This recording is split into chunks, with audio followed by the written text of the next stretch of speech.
ታኛም ይሄን ይመስልሽ ጥያቄ አለ ይቀጥል። እሱ እኔ ጥያቄ ነበረኝ። አንድ ጊዜ ክርስቲያኑ ይቀጥል። ክፍሌ ምን ነበር ያልከው? ኮሜንት ላይ ሰይጣን ወንድማቸው ነው ያልከው? አዎ ይቅርታ አገባቤን ስላበላሸው ይቅርታ በጣም ጥያቄ ምን መሰለክ፣ ስንት አይነት ሰው ነው ያለው? እግዚአብሔርን ወይ ለአላህን የሚከተል ስንት አይነት ፍጡር ነው ያለው? አሁን ጂኒ ከሰው ተርታ መጣኸው እንደሚድን ወኦር መንግስተ ሰማያት እንደ ወራሽ አድርገህ አመጣ። ህዝብ ምድር ዓለም ላይ የሚኖረው ሰው ነው። ሲጀመርም እግዚአብሔር የፈጠረው ሰውን ነው። በመልካም መንገድም እንዲሄድ ጥሩ ስራም እንዲሰራ በእኛ መጽሐፍ በመልኩና በአምሳሉ የፈጠረ ሰውን ነው።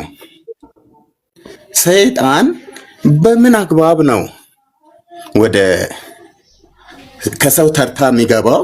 ፕላስ ደግሞ የገነት ወር የጀነት እድል ፋንታ የሚኖረው በምን አግባብ? ምንድን ነው እሱ የማይታይ አልከው?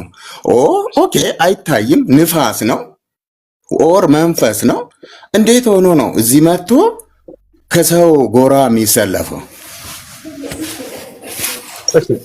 ሰይጣን እንዳልከው ሰይጣን ጠላታችን ነው። ተንቴ መንገራችሁ ሰይጣን ጠላታችን ነው፣ ወዳጃችን ወንድማችን አይደለም እያልከው ነው። ላሳየህ ማስረጃ ከቁርአን ላይ ምን ትላለህ? አይ ጂኒን በለው እኛ አሁን ኖርማሊ ጂኒ ኦር ሰይጣን ለኛ አንድ ነው። አንድም ሁለትም ብለን የምንይዘው ነገር የለም። ከእግዚአብሔር ያልሆነ እግዚአብሔር ሰውን ፈጠረ። ያው ወይ ጂን ማለት እየሰማሁህ ነው። ጂን ምንድን ነው? ጂኒ በኔ ሰይጣን ማስረጃ። ሰይጣን መጀመሪያ ሰማይ ላይ በከነበሩት ማስረጃ መጽሐፍ ቅዱስ ላይ ጂን ራሱ ሰይጣን ነው የሚል ማስረጃ አለ ወይ? ጂን ራሱ ሰይጣን ሳይሆን አሁን ቅድም እንዳልከው በአረብኛ ነው ባልከው ነው እንጂ ሰይጣን በሚለው ነው እኔ የሚወስደው እንጂ ሰይጣን አንተ ሰይጣን ብሎ የባህሪ ቅድም ምን አልከኝ? ማስረጃ አለ መጽሐፍ ቅዱስ ላይ አንድ ለመሆናቸው? ጂኒ ብሎ ቀጥታ ማስረጃ ላይኖረኝ ይችላል፣ እንደየ ቋንቋ ስለሚለያይ ማለት ነው። ጋኔን ታውቃለህ?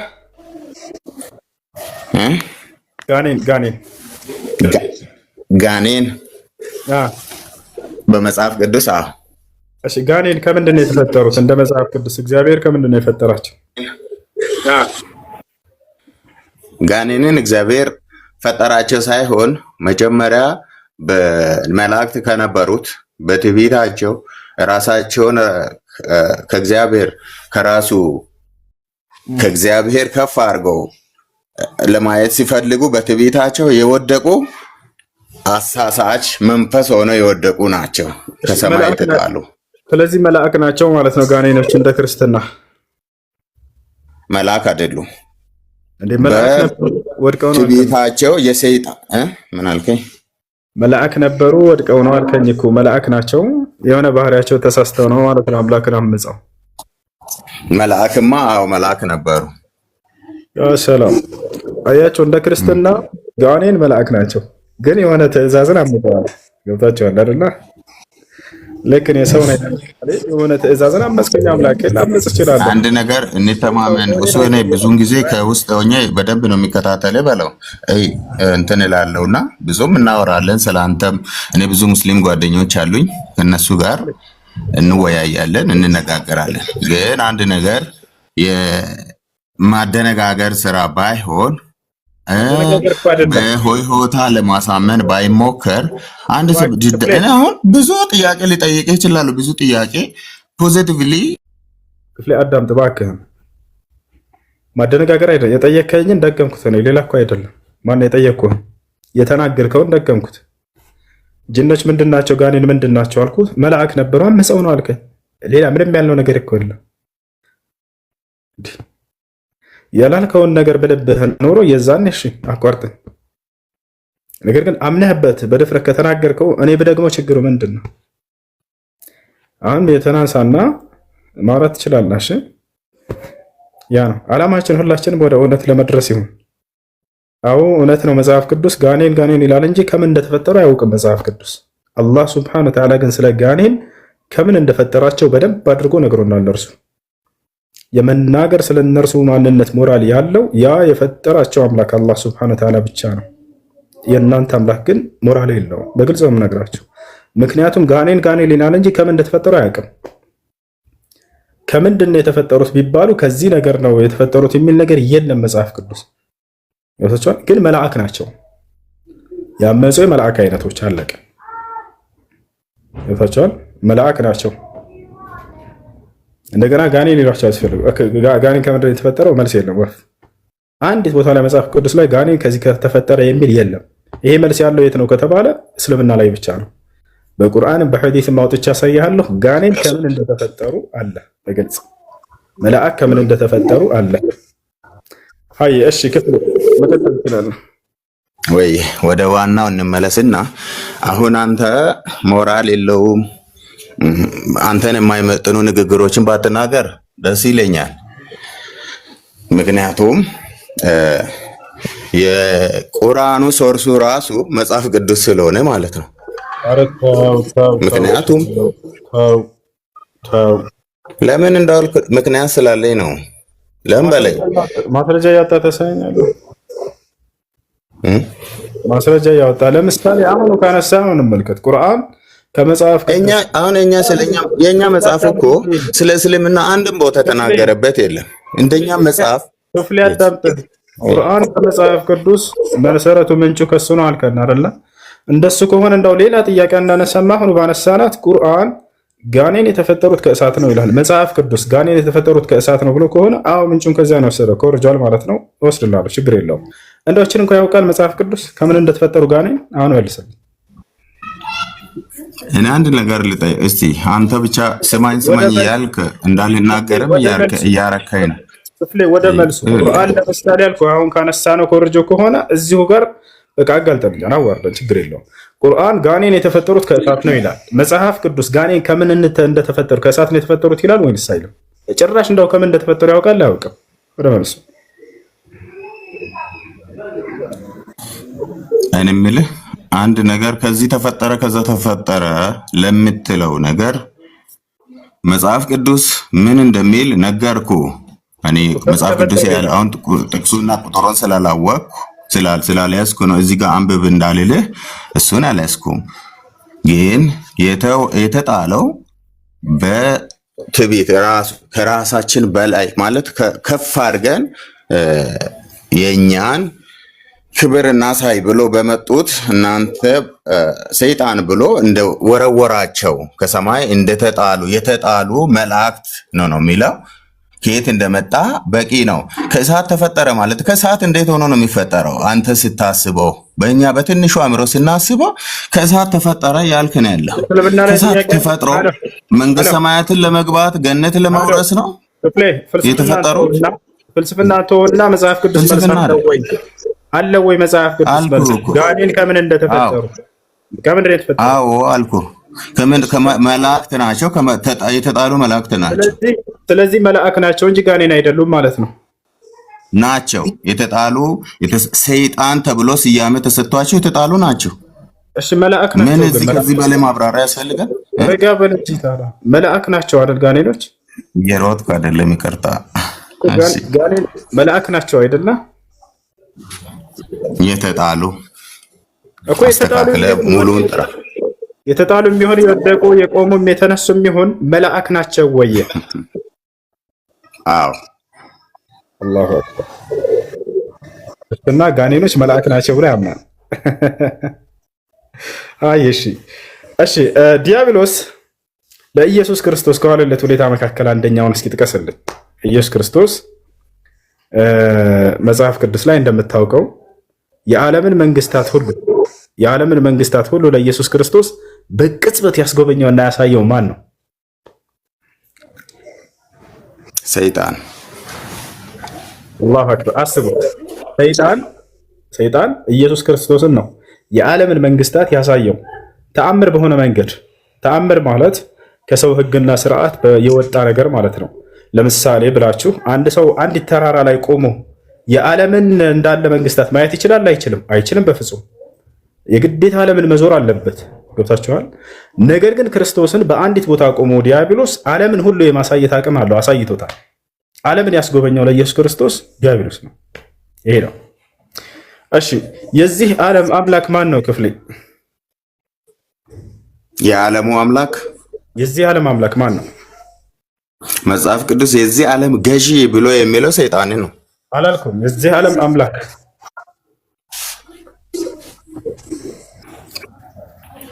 የዚህ ዓለም አምላክ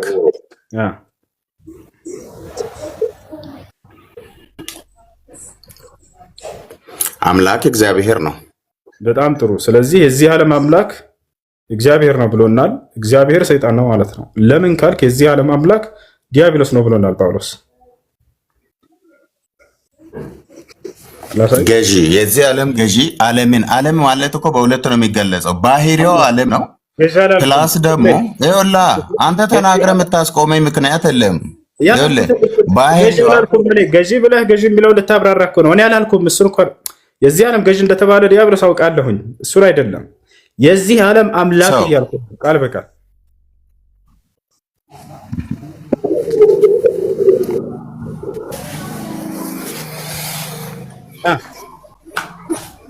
የዚህ ዓለም አምላክ ማን ነው? እግዚአብሔር ነው ብሎናል። ነገር ግን ጳውሎስ ምን አለ? የዚህ ዓለም አምላክ ይኸውልህ አንድ ነገር እንተማም።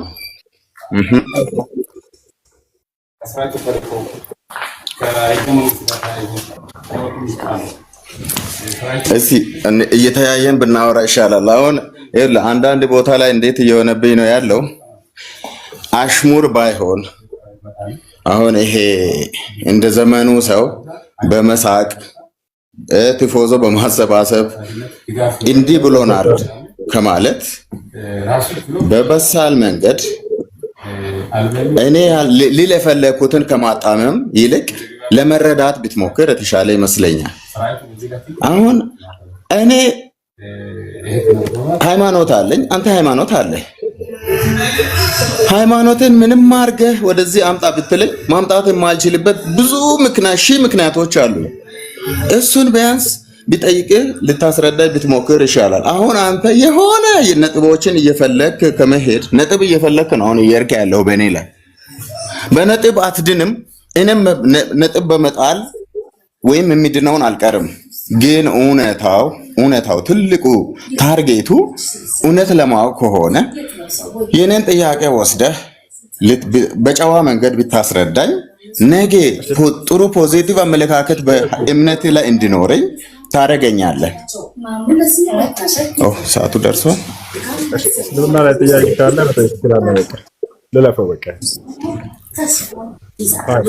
እንደዛ ብናደርግ ይሻላል። እኔ አሁን የልጄ ሰዓትም ስለደረሰ እየነገሩኝ ስለሆነ ከጥናት ቤት የሚያመጣትንና እስልምና ላይ ጥያቄ ያለኝ በቁርአን በነቢዩ መሐመድ ላይ እንደወረደ ከሰማይ እንደተላከለት ነው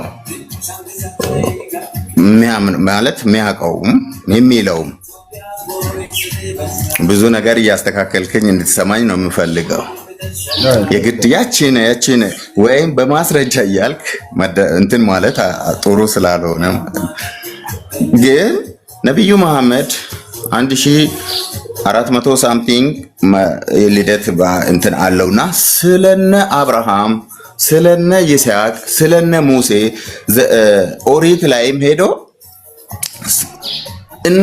ኢቨን ኢየሱስ ክርስቶስ ራሱ ሙስሊም እንደሆነ ይናገራልና ውልደቱ ከዚህ ወዲህ የሆነው ወደዛ ሄዶ እንዴት ይሄንን ሊያቅ ኦር ደራሱ ራሱ አላህ ነበር ወይ? አንዳንድ ቃላት ጠንካራ ከተናገርኩ ወይም ላንተ የሚከብድን ከተናገርኩ ይቅርታ እያረክልኝ ማለት ነው። ደራሲ ማን ነበረ? ምክንያቱም የዛኔ ይሄን አንድ በልልኝ ሁለተኛ ደግሞ ኢየሱስ ክርስቶስ እኛ ጌታ ነው በማሪማ በጅብሪል መጥቶ አንዳንድ የቻልኳትን አረብኛም እንዲጠቀም እንድትፈቅድልኝ ብዬ ነው መጥቶ እንዲናገር መጥቶ መልእክት እንደሰጣት ታምናላችሁ? ቁርአኑ ያምናል። መጥቶ ኢየሱስ ክርስቶስ እንደሚወለድ በቃል የነበረ እኔ ወንድ ልጅ አላቅምና ከወንድ ጋር ግንኙነት የለኝም እንዴት ሊሆን ይችላል ብላ ስትል የእግዚአብሔር መንፈስ በአንቺ ላይ ይመጣል። የማን መንፈስ? የእግዚአብሔር መንፈስ። የእግዚአብሔር መንፈስ ራሱ ማን ነው የሚለው ጥያቄ ጋር ምን ሄዳል? የእግዚአብሔር መንፈስ ራሱ ማን ነው? ያንተ መንፈስ አለ፣ ስጋ አለ። ሰው የራሱ የሆነ ነገር እንዳለ ሁሉ እኔ ክፍሌ ነው የሚባለው የክፍሌ መንፈስ ስጋ እና ባህር የራሴ እንዳለኝ ሁሉ ይሄንን ለምንድን ነው እንደ አንድ ነብይ የምትለው? ነብይ እንደ ስጋ የሰው ነብይ እንደሆነ ከሰው ነቢያት ጋር ልታነጻጽረው የምችለው እና ብዙ ጥያቄ አለኝ። ሁለት ልብ ስለሆንኩኝ ነውና በተለይ መጀመሪያውን መልስልኝ። ሌላውን ምናልባት እድሉን ከሰጠኝ በሚቀጥለው።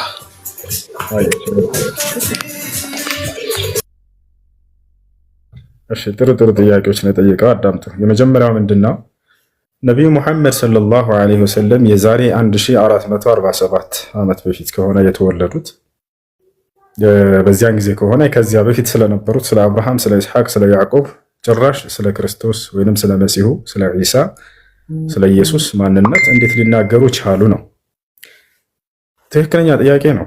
ምክንያቱም ከነርሱ በኋላ ከሆነ የመጣው አንድ አካል ስላለፉት ሊናገር አይችልም። ይህ ግን ከነቢዩ ሙሐመድ ሰለላሁ ዐለይሂ ወሰለም የመጣ ቃል መስሏቸውን ነው እነሱ ይህን እየጠየቁ ያሉት። ነገር ግን ቃሉ ከማን ዘንድ ነው የመጣው የሚለውን ብናይ ኑሮ ይሄን ጥያቄ አንጠይቅም ነበር፣ መልሱን ስለምናገኘው ቦታቸዋል። ስለ ቁርአን አመጣጥ ራሱ ሲናገር ምን ይላል? ወኢነሁ ለተንዚሉ ረቢል ዓለሚን ነዘለ ቢሂ ሩሑል አሚን ዐላ ቀልቢከ ሊተኩነ ሚነል ሙንዚሪን ይላል። እርሱ ይህ ቁርአን ከዓለማቱ ጌታ የተወረደ ነው ይላል። ከሙሐመድ ሰለላሁ ዐለይሂ ወሰለም ቢሆን ኑሮ ትክክል ነበር ጥያቄያችሁ። መልሱ ምን ነበር የሚሆነው የዛኔ? አዎ ስላለፉት ሊያውቅ አይችልም፣ ስላለፉት ሰዎች ዘመን አልኖርምና በእነርሱ ዘመን ነበር መልሱ። ነገር ግን ከእርሳቸው አይደለም።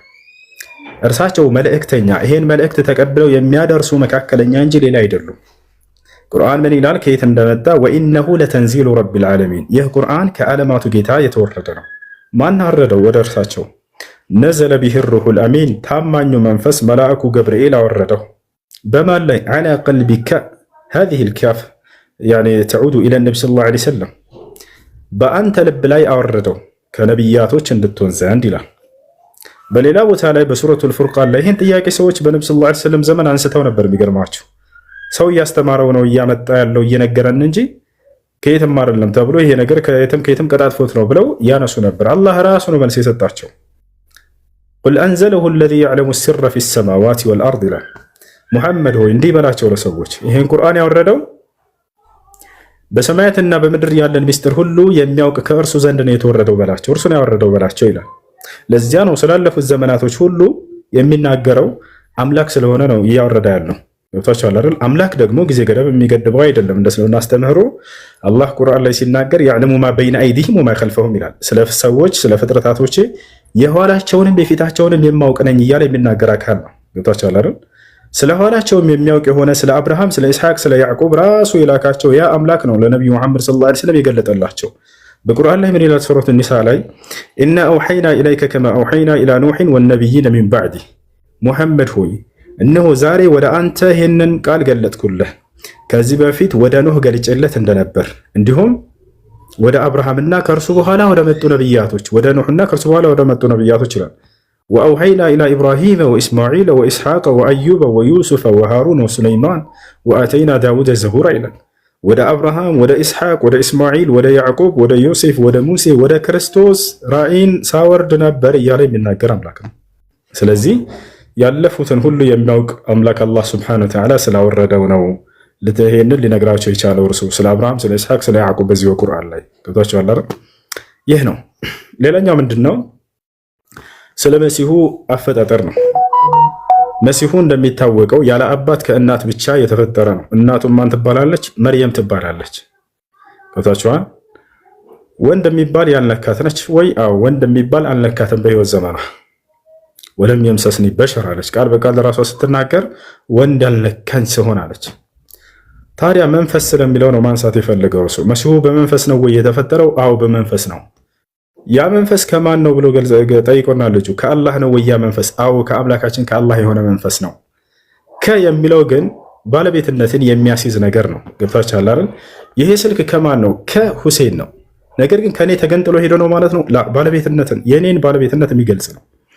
አምላክ አላህ ሱብሓነሁ ወተዓላ መሲሁን ወሩሑ ሚንሁ ብሎ ገልጾታል። ከእኔ የሆነ መንፈስ ብሎ ገልጾታል። ለመሆኑ እርሱ ብቻ ነው ወይ ከአላህ ተብሎ የተገለጸው? አይደለም። እኔም አንተም አንቺም ከአላህ እንደሆን በቁርአን ላይ ተገልጿል። ሐታ ሰማይና ምድር አላህ በቁርአን ላይ ሲናገር ወኸለቀ ለኩም ማ ፊ ሰማዋቲ ወማ ፊል አርድ ጀሚዐን ሚንሁ አለ። በሰማያትና በምድር ውስጥ ያለን ሁሉ ፈጠርኩላችሁ ለእናንተ ከእኔ ሲሆኑ አላቸው። ያ ሰላም። ስለዚህ በሰማይ በምድር ያለ እኔ፣ አንተ፣ አንቺ ሁሉም ፍጥረት እንዳለ ከአላህ የሆነ ነው። መሲሁም ከማን ነው? ከአላህ የሆነ ነው። ገብታችኋል አይደለ? ሩህ ወይንም መንፈስ የሚለው ነገር ለመሲሁ ሲገለጽ ምን ማለት ነው? የተለየ ነገር ነው ወይ? ላ አይደለም። በእኛ አካል ውስጥ የምትገኘው ያችን ሩህ ለማለት እንጂ ሌላ አይደለም። ገብታችኋል አይደል? ያ ነው አላህ ሱብሓነሁ ወተዓላ ስለ አዳም ሲናገር ثم سواه ونفخ فيه من روحه አለ። አዳምንም አፈጣጠሩን አስተካከልኩት ከዚያም ከመንፈሴ ዘራሁበት አለ። መሲሁንም ከመንፈሴ ብሎ ተናገረው። አዳምም አላህም ከአላህ መንፈስ ተብሏል ሁለታቸውም። እንዳውም መሲሁን ማነው አዳምን ሁለት ቦታ ነው ከመንፈሴ ያለው። ሁለት ቦታ ገብታችኋል? ሁለት ቦታ መሲሁ አንድ ቦታ ነው ከመንፈሴ የተባለው። አዳም ሁለት ቦታ ከአላህ መንፈስ ተብሏል። አንደኛ ሱረቱል ሂጅር ላይ፣ ሁለተኛ ሱረቱ ሰጅዳ ላይ። ሱረቱል ሂጅር ላይ አላህ ሱብሓነሁ ወተዓላ ምን አለ? ፈኢዛ ሰወይቱሁ ወነፈኽቱ ፊህ ሚን ሩሒ አለ። አዳምንም አፈጣጠሩን ባስተካከልኩት ጊዜና ከመንፈሴም በዘራሁበት ጊዜ አለ። አያችሁ አይደለ? መሲሁንም ምን አለው? ወሩሑ ሚንሁ አለ። ከእርሱ የሆነ መንፈስ ተብሎ ተገለጸ። ስለዚህ አዳምና መሲሁ ወይንም ክርስቶስ በአፈጣጠር አንድ ናቸው። በምን በኩል በሚለው በመንፈስና በቃል በሚለው ማለት ነው። ገብታችኋል? መሲሁ በአላህ ቃል ነው ወይ የተገኘው? አዎ በአላህ ቃል ነው የተገኘው። አዳም በአላህ ቃል ነው ወይ? አዎ አዳም በአላህ ቃል ነው። መሲሁ ከአላህ በሆነ መንፈስ ነው ወይ? አዎ መሲሁ ከአላህ በሆነ መንፈስ ነው። አዳምም ከአላህ በሆነ መንፈስ ነው ወይ? አዎ አዳም ከአላህ በሆነ መንፈስ ነው። አያችሁ አይደለ? ለዚህ ነው አምላክ አላህ ሱብሓነሁ ወተዓላ ሲናገር ምን ይላል? ሱረት አልዕምራን ላይ ኢነ መተለ ዒሳ ዒንደላሂ ከመተሊ አደም፣ የመሲሁ የዒሳ ምሳሌ ከእኔ ከአላህ ዘንድ ልክ እንደ አዳም ምሳሌ ነው አለ። ኸለቀሁ ሚን ቱራቢን፣ አዳምን ከአፈር ሰራሁትና ثم قال له ኩን ፈየኩን፣ ከዚያም ሁን አልኩት ወዲያውም ሆነ አለ። አያችሁ ሁን በሚለው በአላህ ቃል ነው አዳም የተገኘው። መሲሁም ሁን በሚለው የአላህ ቃል ነው። ሁን በሚለው በአላህ ቃል እንደሆነ ማስረጃ አለ ወይ ስለ መሲሁም? አዎ እዚያው አሊ ዕምራን ላይ መልአኩ ጅብሪል ዓለይሂ ሰላም ወይንም ገብርኤል ለማርያም መጥቶ ልጅን እንደምትወልድ ባበሰራት ጊዜ እኔ ወንድ ያልነካኝ ስሆን እንዴት ነው ልጅ ልወልድ የምችለው ግን ብላ በጠየቀችው ጊዜ ሁን በሚለው በአላህ ቃል ይገኛል ብሎ ነግሯታል። ቃለ ሱብሓነሁ ወተዓላ ያ ሓኪየን ዐን ጅብሪል ዓለይሂ ሰላም ወመርየም ዓለይሃ ሰላም ቃለት ረቢ አና የኩኑ ሊ ወለዱን ወለም የምሰስኒ በሸር፣ ጌታዬ ሆይ ለእኔ ልጅ እንዴት ሊኖረኝ ይችላል አለች። እኔን ወንድ ያልነካኝ ስሆን አለች። ከዚያ ጅብሪል እንዴት እንደሚፈጠር ልጇ ነገራት፣ በአላህ ቃል እንደሚገኝ። ቃለ ከዛሊከ ላሁ የኽልቁ ማ የሻእ፣ አምላክሽ አላህ ልክ እንዲሁ ያሻውን ይፈጥራል አላት። ኢዛ ቀዳ አምረን ፈኢነማ የቁሉ ለሁ ኩን ፈየኩን፣ አላህ አንድን ነገር ለማድረግ በወሰነ ጊዜ ሁን ይለዋል ወዲያውም ይሆናል አላት። ለአዳምም ቅድም ምን አለ? ሁን አልኩት ወዲያውም ሆነ አለ። አያችሁ አይደለ? ስለዚህ የሚለያዩበትና አንድ የሚሆኑበት አዳምና መሲሁ ምንድናቸው የሚለውን ባጭሩ ልንገራችሁ። ቅድም ለመግለጽ እንደሞከርኩ አዳም የተሰራው ከምንድን ነው? መሰረቱ ከአፈር ነው። ገብታችኋል? መሲሁ ከምንድን ነው የተገኘው? መሰረቱ ከድንግል ማርያም ማህፀን ነው። ልክ እንደኔ እንደናንተ። ገብታችኋል? ታዲያ ከአፈር የተገኘ ነው በጣም አስደናቂው ወይንስ ከሴት ልጅ ማህፀን የተገኘ ነው በጣም አስደናቂው? ከሴት ልጅ ማህፀን መገኘት ብርቅ አይደለም። እኔም አንተም አንቺም ከሴት ልጅ ማህፀን የወጣ ነው። ሰው ይሆናል ተብሎ ከማይታሰብ ግን ከአፈር የተገኘ አካል ብቸኛው ማን ነው? አስደናቂው ፍጡር አደም ዓለይሂ ሰላም ነው። ሰው ይሆናል ተብሎ አይገመትም ነበር። እንዳው አምላክ በመለኮታዊ መጽሐፍቶች ላይ ከአፈር ነው መሰረታችሁ ብሎ ባይነግረን ኑሮ እኛ ከአፈር ነው የተገኘ ነው ብሎ ማን ያምን ይችል ነበር? ታቻለ ስለዚህ የእርሱ በዚህ በደንብ አድርጎ ይበልጠዋል። ሁለተኛ ምንድነው? በቃል ነው ወይ የተገኘው መሲሁ? አዎ በአላህ ቃል ነው የተገኘው። በምኑ ቃል? ሁን በሚለው ቃሉ። አያችሁ። ታዲያ አዳምስ አዳምም የተገኘው ልክ እንዲሁ ሁን በሚለው ቃሉ ነው። አደምን ከአፈር ሰራሁትና ሁን አልኩት ወዲያውም ሆነ ይላል። አያችሁ አይደለ? ስለዚህ በቃል በሚለው መሲሁም አዳምም እኩል ናቸው። በመንፈስ በሚለውስ መሲሁ ከአላህ በሆነ መንፈስ ነው ወይ የተገኘው? አዎ። አደምስ ከአላህ በሆነ መንፈስ ነው ወይ የተገኘው? አዎ። ሁለታቸውም ከአላህ በሆነ ቃልና ከአላህ በሆነ መንፈስ በሚለው እኩል ናቸው። ገብታችኋል አይደል?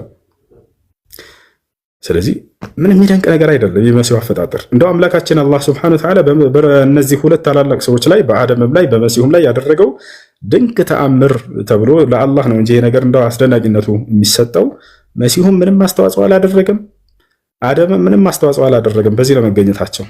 ገባቻ። ለዚህ ነው ማርያም ጠየቀችው ጅብሪልን፣ ለምንድን ነው ከእኔ በዚህ መልኩ ልጅ መወለዱ የተፈለገበት ዓላማ ምንድን ነው ብላ ጠይቃ ነበር። ወሊነጅዐለሁ አያና አላት። አምላክሽ አላህ ተአምር ላደርግ ዘንድ ነው ብሎ ነግሮሻል አላት። ከአላህ ሱብሓነሁ ወተዓላ ምን ያክል እርሱ ቻይ መሆኑን ሊያሳይ ዘንድ የሰራበት ስራ ነው አንዱ መሲሁ። ማርያምም ተአምር ነች፣ መሲሁም ተአምር ነው፣ አደምም ተአምር ነው። በጣም አስደናቂዋ ደግሞ የሔዋን ነው፣ የሐዋ ሔዋን በጣም አስደናቂዋ ነች። ከአደም ግራ ጎን ነው ማነው? ከጎኑ ነው የተፈጠረችው። ከጎኑ ነው የተፈጠረችው። ከምንም ከማህፀን ራሱ አልወጣችም። ከመሲሁ እንዳውም በጣም አስደናቂ ሔዋን ነው። አይገርማችሁም? መሲሁ ቢያንስ እንደኔ እንደናንተ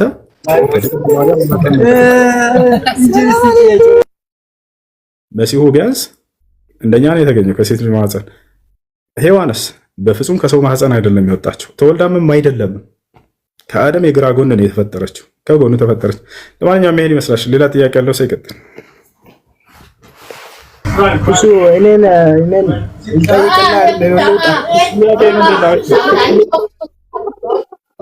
አንድ አዲስ የሰለመው ጓደኛ ነበረኝና የሆነ ጥያቄ አቅርቦልኝ ሙስሊሞች ካዕባን ያመልካሉ ምናምን፣ ስለ ካዕባ አንዳንድ ነገር እስኪ በለኝ። ካዕባ ከየት ነው? መርሐባ ሜት አድርገው። ኦኬ ሙስሊሞች ካዕባ ላይ ያላቸው አመለካከት ምንድን ነው? ካዕባ ምንድን ነው? ከየትስ መጣ? መሰረቱስ ከየት ነው? ዓላማውስ ምንድን ነው? የተሰራበት ዓላማ መቼም ዓላማ ይኖረዋል። ማን ሰራው? በማን ትእዛዝ ተሰራ የሚለውን አሁን በደንብ አዳምጡ። ካዕባ ከሰው ልጆች ታሪክ መጀመሪያ ጀምሮ የነበረ ለዘላለም እስከ ዓለም እስካለች ድረስ የሚጸና የሆነ ብቸኛው መለኮታዊ ቤት ነው። ማስረጃ ቃለ ስብሓነሁ ወተዓላ ፊ ሱራ አሊ ዕምራን ኢነ አወለ ቤትን ውዲዐ ሊናስ ለለዚ ቢበከተ ሙባረከን ወሁደን ሊልዓለሚን። አላህ በሱራ አሊ ዕምራን ላይ ስለ ካዕባ ታሪክ ሲናገር ምን አለ? ለሰዎች በምድር ላይ ለመጀመሪያ ጊዜ የተሰራው ቤተ አምልኮ ያ መካ ላይ የሚገኘው ቤተ አምልኮ ነው አለ። አያችሁ፣ ምንድነው? መስጅድ እንጂ ሌላ አይደለም። መስጅድ አልሐራም ይባላል ሌላኛው መጠሪያው። የተከበረው መስጅድ ማለት ነው። ገብታችኋል አይደል? የተከበረ የተባለበት ቦታ፣ በዚያ ቦታ ላይ ምንም ጠላት እንኳን ሸሽቶ ቢገባ መግደል ኃጢአት ነው፣ አይቻልም። ልክ እንዲሁ እንስሳቶችንም እንኳ አደን ማድረግ መግደል ምን ማድረግ አይቻልም በፍጹም። የጠፋ ገንዘብ እንኳን በዚያ ቦታ ላይ አንስቶ መውሰድ ነው አይቻልም። የተከበረ ቦታ ነው። ወላ የድኹሉ ፊሂ አልኩፋር ከዛሊክ ሊቀውሊሂ ሱብሓነሁ ወተዓላ ያ አዩሃ አለዚነ አመኑ ኢነመል ሙሽሪኩነ ነጀሱን ፈላ የቅረቡ አልመስጂደል ሐራም በዕደ ዓሚሂም ሃዛ። እንዳጠቃላይ ያ ቦታ ምንድን ነው? ቤተ አምልኮ ነው፣ መስጅድ ነው፣ እንደ ማንኛውም መስጅድ። ነቢያችን ሰለላሁ ዐለይሂ ወሰለም ሐዲስ ላይ ተናግረዋል። በመካ ላይ የሚሰገደው ሶላት ልክ በመዲና ላይ ከሚሰገደው ሶላት በመቶ ሺህ እጥፍ እንደሚበልጥ፣ ከዚያ በኋላ ደግሞ ኢየሩሳሌም ላይ የሚገኘው ወይንም ቤተል መቅደስ ቤተ መቅደስ ቤተልሔም ላይ የሚገኘው እርሱ ሶስተኛ ደረጃ ላይ እንዳለ ተናግረዋል። የመጀመሪያው መካ፣ ሁለተኛው ትልቅ ቦታ ያለው መዲና ላይ ያለው የነቢ ሰለላሁ ዐለይሂ ወሰለም የሰሩት መስጂድ፣ ሶስተኛ ቤተል መቅደስ። ይሄን ይመስላል። እንደ አጠቃላይ ነቢያችን ሰለላሁ ዐለይሂ ወሰለም ሐዲስ ላይ ተጠየቁ፣ ማ ሁወ አወል መስጂድ ፊ አልአርድ ያ ረሱለላህ ተባሉ። አንቱ የአላህ መልእክተኛ ሆይ በምድር ላይ የተሰራው የመጀመሪያው መስጂድ ቤተ አምልኮ የትኛው ነው ሲባሉ ጊዜ መስጂድ አልሐራም አሉ። ይሄ መስጂድ አልሐራም ነው መካ ካዕባ ብለው ተናገሩ። ያችሁ እርሱ ምንድን ነው? ያ መስጂድ ነው። በዚያ ላይ ያለው አራቱ ማዕዘን ምንድን ነው ከተባለ ካዕባ ይባላል። እርሱ ካዕባ ይባላል። እንደ ቋንቋ ካዕባ ማለት የአራት ማዕዘን መጠሪያ ነው። ቦታቸው አለ አይደል? በአራት ማዕዘን የተሰራ ስለሆነ ካዕባ ተብሎ ተጠራ። ያ ቦታ ዓላማው ምንድን ነው ከተባለ ማን ነው የሰራው ወደሚለው ስንመጣ ጊዜ በመጀመሪያ በሰው ልጆች ታሪክ መጀመሪያ ላይ ተሰርቶ እንደነበር ይናገራል። ልክ በአብርሃም ጊዜ ወይንም ኢብራሂም ዓለይሂ ሰላም ጊዜ አምላካችን አላህ ሱብሓነሁ ወተዓላ አብርሃምን አዘዘው፣ ቃል ኪዳን ያዘበት በእርሱና በልጁ በኢስማኤል ላይ። ሰላም አለይኩም የት አድርገው እዛ መካ ላይ የሚገኘውን ቤተ አምልኮ አድሱ የሚል ትእዛዝ መጣላቸው፣ ቃል ኪዳን ተያዘባቸው።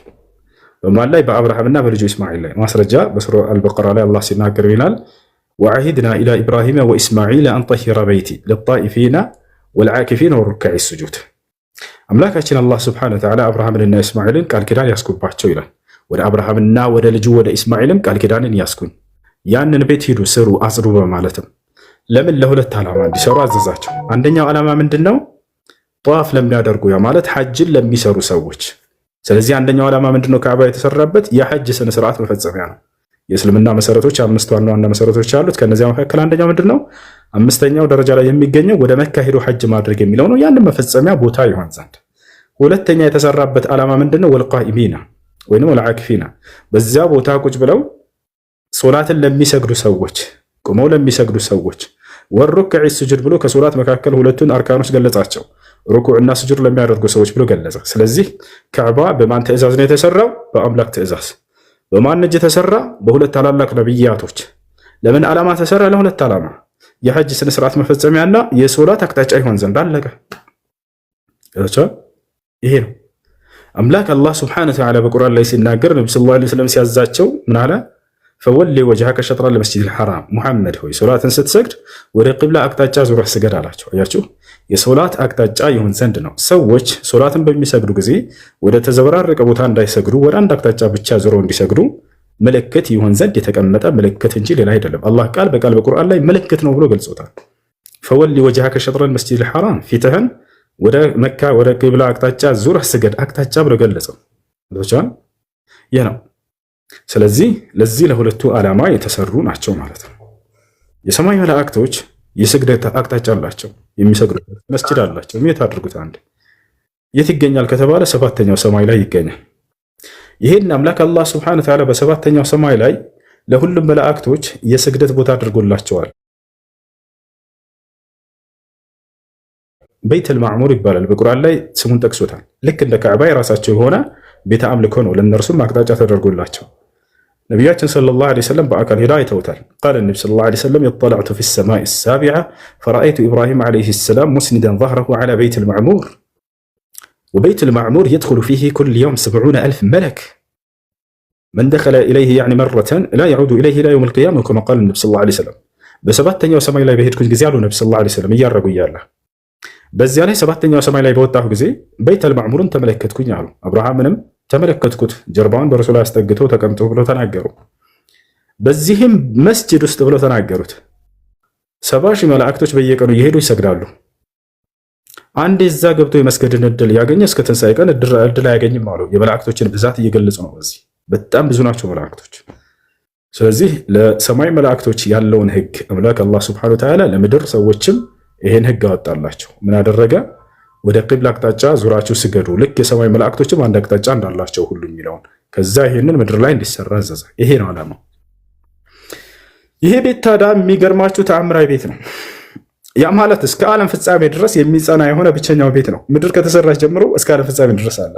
በሰው ልጆች ታሪክ ለመጀመሪያ ጊዜ ምድር ላይ የተሰራው ቤተ አምልኮ ብሎ አላህ በቁርአን ላይ ነብዩ ሰለላሁ ዐለይሂ ወሰለም ሐዲስ ላይ ገልጸውታል። እስከ ዓለም ፍጻሜም ድረስ አይፈርስም ብለው ነብዩ ሰለላሁ ዐለይሂ ወሰለም ተናግረዋል። የሚገርማቸው እንዳሉትም እስካሁን ድረስ አለ እስከ ዘመኑ ፍጻሜ ድረስም ይኖራል።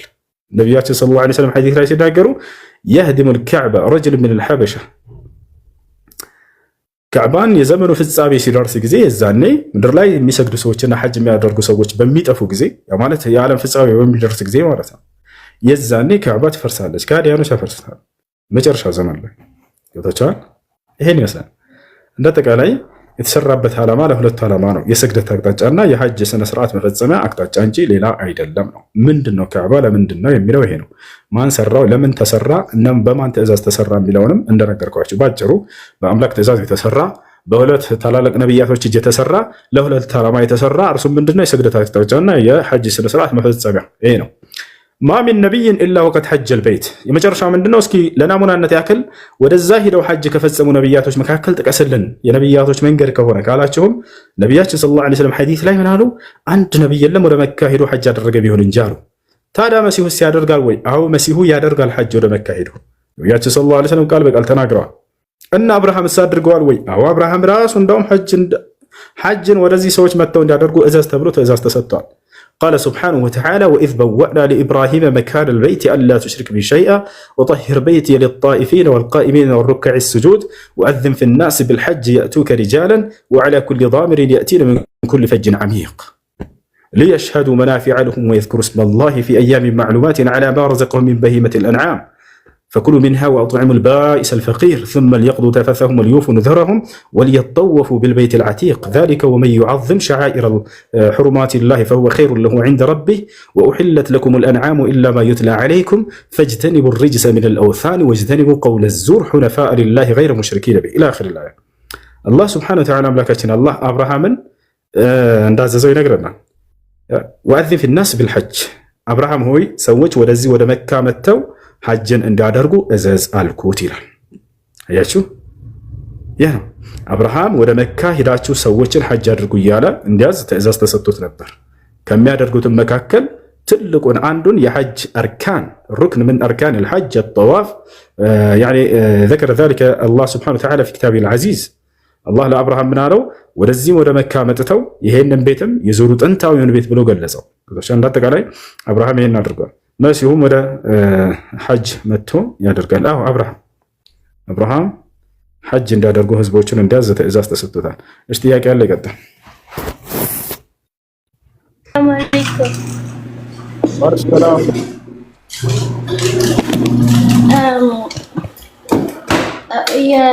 አንድ ጥያቄ አለ። ኦንላይን ላይ የሚሰራ ቢዝነስ ማለት ነው። አዩ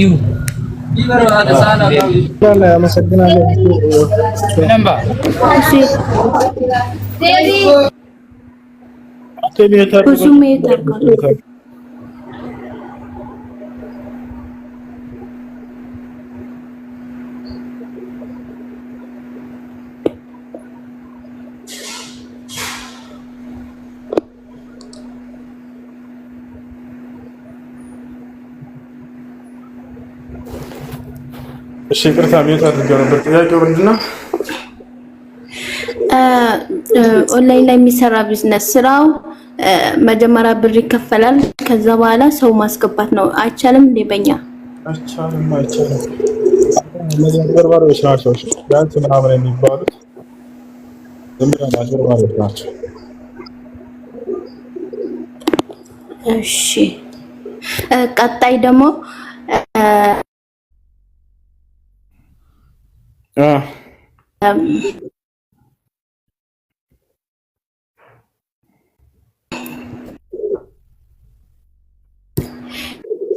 የሆነ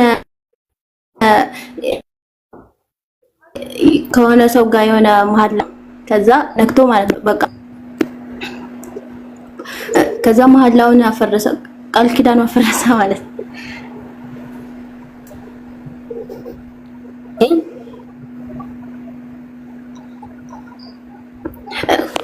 አንድ እሺ እኔና የሆነ ሰው በቁርአን ቃል ተገባባን ማለት ነው። ቃል ቁርአንን ነክተን ማለት ነው። ከዛ በኋላ በቃ አልፈልግም ብለን ተለያየን።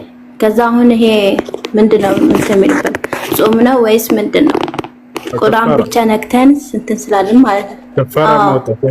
ከፋራ ወጣ ለእያንዳንዱ ማን ነው?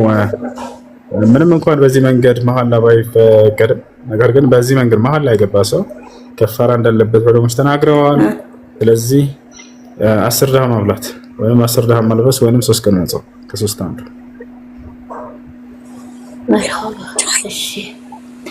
እሺ ሌላም አለኝ። ቆይ ቀጥ ሌላ ጥያቄ አለ? ሰገጥ ሄሎ፣ አሰላሙ አለይኩም።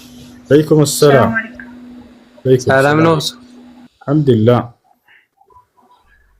እኔ ጥያቄ ሰላት ከሰገድን በኋላ አሰላሙ አለይኩም ወራህመቱላህ አሰላሙ አለይኩም ወራህመቱላህ የምንለው ምንድነው? ትርጉሙን ማወቅ ፈልጌ ነው። ለምሳሌ ሰላም አለይኩም ወራህመቱላህ ስንለሰ አላህ ሰላምና ረህመት በእናንተ ላይ ይውረድ ማለት ነው። ግን ሰላት ላይ ሲሆን እንዴት ነው? በሰዎች ላይ አብረን ለምንሰግዳቸው ሰዎችና አማኞች ሁሉ ሰላም አለይኩም ወራህመቱላህ የአላህ ሰላምና እዝነት በእናንተ ላይ ይስፈን፣ የአላህ ሰላምና እዝነት በእናንተ ላይ ይስፈን እያልካቸው ነው።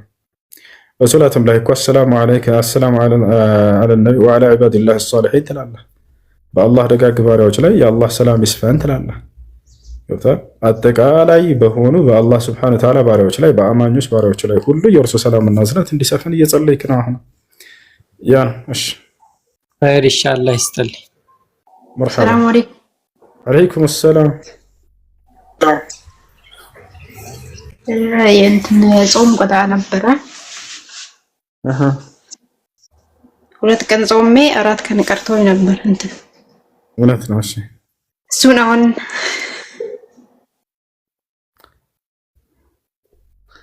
እሺ አንድ ሌሊት ጾመው ወይስ በቀራኝን ልጨርስ? ቀጣ አለብሽ። ቀጣ ካለብሽ ቀጣ ይቀደማል ለብቻ። እሺ ሁለተኛ ጥያቄ በውስጥ መጠየቅ እፈልጋለሁ። ጥያቄ አለከተ። አሰላሙ አለይኩም ወራህመቱላሂ ወበረካቱ። ወአለይኩም ሰላም ወራህመቱላሂ ወበረካቱ። ሰላም ነው? እንዴት ነው? አልሐምዱሊላህ አልሐምዱሊላህ። እኔ 2 ጥያቄ ነው ያለኝ። አንዱ ጥያቄ አንድ የአክስታችን ልጅ ነበረች፣ አብራን ነው ያደገችው። አብራን ነው ያው ከ7 ዓመት በኋላ እስካሁን 20 ምናምን ዓመቷ ነው።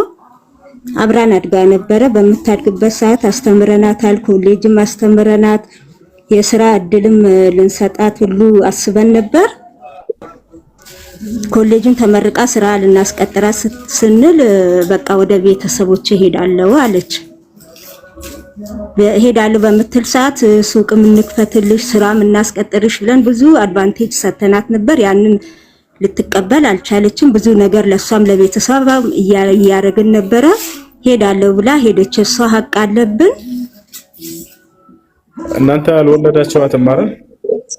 አልወለድናትም። ዝም ብላችሁ መጣ አሳደጋችኋት?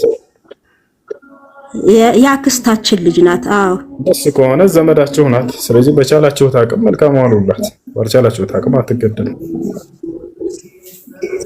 ሀቋ ግን አድሮብናል። ምናል አስተምረን ብዙ ደረጃ አድርሰናታል።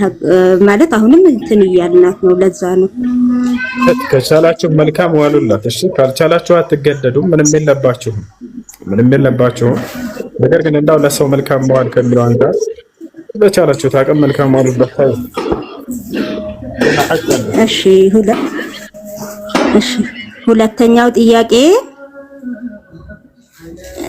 ጓደኛዬ ክርስቲያን አግብታ አስልማ ነው የምትኖረው። ማለት የባለቤቷ የቤተሰቦቹ ታላቅ ልጅ ሚስት ናት። ለነሱ በዓል የሆነ እንድዘይራቸው ይፈልጋሉ በየጊዜው ማለት ነው። ለበዓላቸው ክርስቲያኖች ናቸው እነሱ እና በዓል ምናምን ጊዜ እንድዘይራቸው እንድትሄድ ምናምን ይፈልጋሉ። ነይ የሚሏታል። ትሄዳለች። አንዳንዴም ትቀራለች፣ አንዳንዴም እንትን ትላለች። የባሏ ቤተሰቦች ክርስቲያን ናቸው። እሱን አስልማ ነው። አይቻልም እህት አይቻልም። እሺ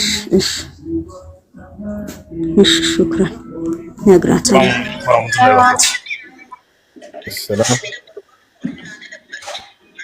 ሰላም አለይኩም። እንልቀጥል። እሱ አንድ ጥያቄ ነው አለኝ። እሱ ጥያቄም የአባታችን የሚሆን የእናታችን የወንድማችን ወይ የእህታችን መቃብር መዘየር ይቻላል አይቻልም? እንዴት አድርገሽ ትችላለህ? የቀብር ዚያራው ዓላማው ነው። አዎ ይቻላል። ነቢያችን ሰለላሁ ዐለይሂ ወሰለም ሐዲስ ላይ ምን አሉ? አላ ኢኒ ኩንቱ ቀድ ነሀይቱ አንድ ቤት አድርገው ወንድም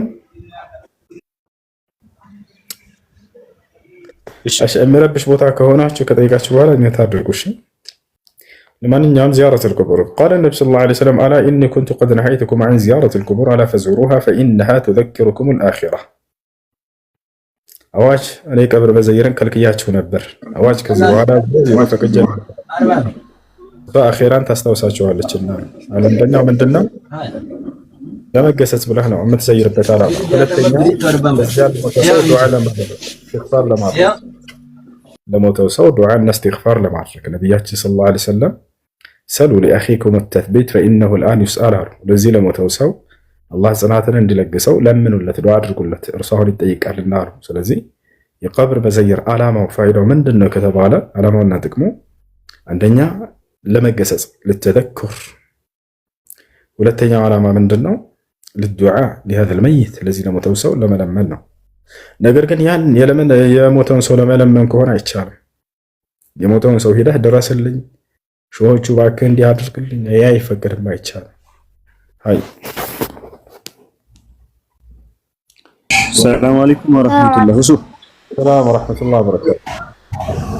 እንዴት ነህ አባት ወንድሜ? እንዴት ነህ? አንድ ጥያቄ ነበረኝ። እኔ እንኳን ምን መሰለህ፣ ያው በእርግጥ የምጠይቀው ጥያቄ ከራሴ የመጣ ነውና ዘንድ ይሄ ነገር መጠየቅ አለብኝ የለብኝም ብዬ ሁሌ ከራሴ ጋር ጥያቄ የሚፈጥርብኝ ነገር ነው። እንድትመልስልኝ ነበር። ምናልባት በዚህ ነገር ላይ እውቀቱ ካለ ምን መሰለህ፣ አላህ የወደፊቱንም የኋላንም የፊትንም የሚያውቅ ጌታ ነው አይደል? የሰማኸኝ ነው? ዘንድ የሰው ልጅ ሲወለድ አጀሉ ተጽፏል ልክ በእናቱ ሆድ ውስጥ ሆኖ አይደል? የእሳት ወይም ደግሞ የጀነት ለመባል ያ ሕፃን ልጅ በእናቱ ሆድ ውስጥ ነው አጀሉ የተጻፈው። የእሳትም ሆነ የጀነት ተብሎ የሚጻፈውና ለምን የሚያውቅ ከሆነ የሰው ልጅ ለመፍጠር የሚያስፈልግ ከሆነ ለምንድን ነው መፍጠር ያስፈልገው የሚለው ነው ሁልጊዜ ስለሚመላለስብኝ። ምናልባት አግባብ አይደለም መሰለኝ እንደዚህ አይነት ጥያቄ መጠየቅ።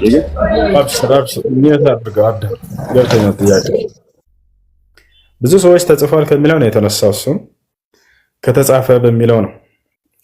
ተጽፏል ሲባል ጊዜ ብዙ ሰው የሚመስለው እኛ ተገዶ የሆነ ነገር ተወስኖብን የተጻፈ ነው የሚመስላቸው። ከዚያ መነጨ ጥያቄ ነው።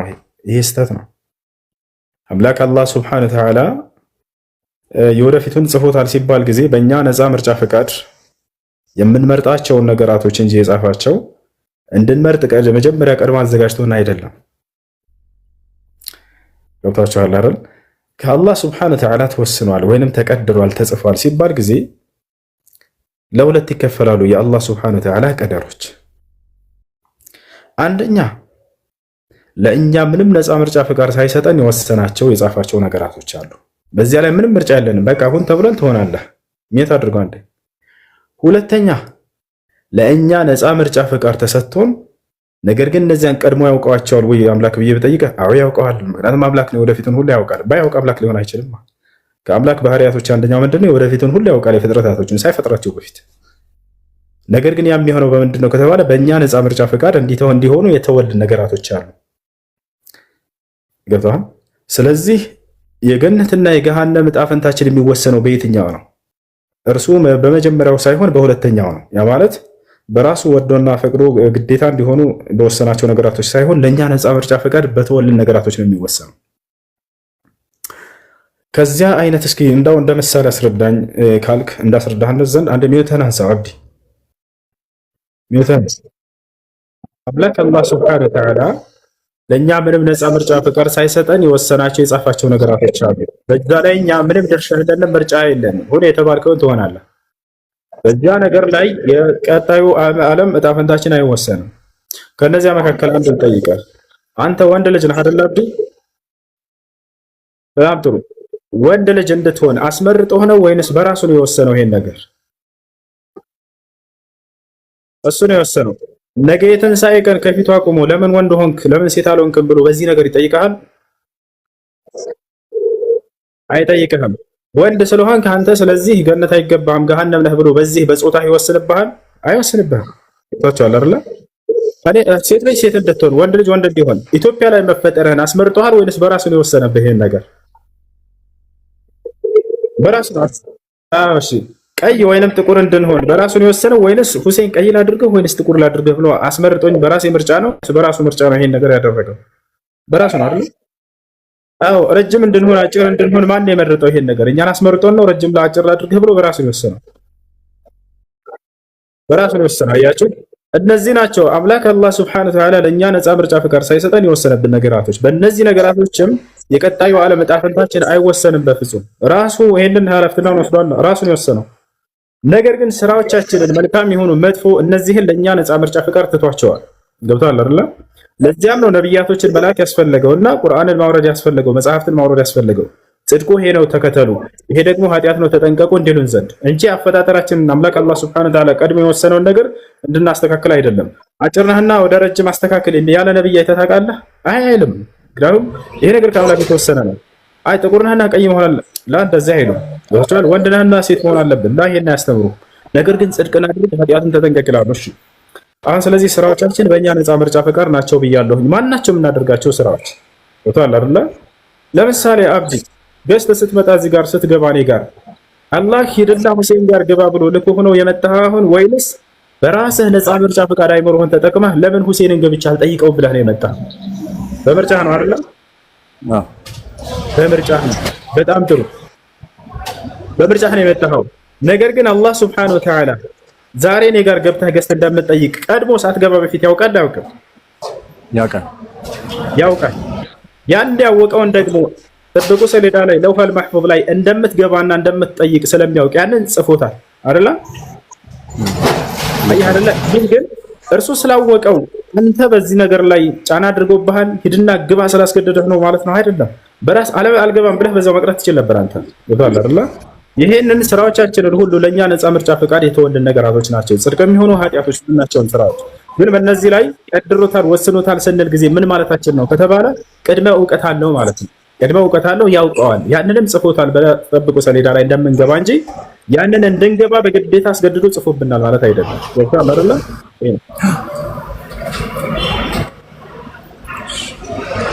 አመሰግናለሁ። እሱ በደንብ ተመልሶኛል። ጀዛኩሙላህ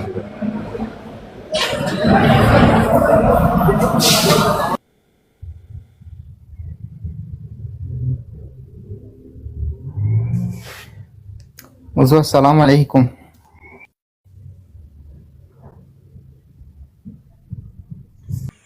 قالك كفتاز جمال السلام عليكم ورحمة الله. عفوا. وعليكم السلام ورحمة الله. رمو حبيبي كثر ما شاء الله جزاك الله خير. እሺ እሺቱ السلام عليكم. وعليكم السلام ورحمة الله. مسلمنا እሺ አንዴ ጠብቀኝ። ሚዩት አንሳ እስቲ መሐመድ።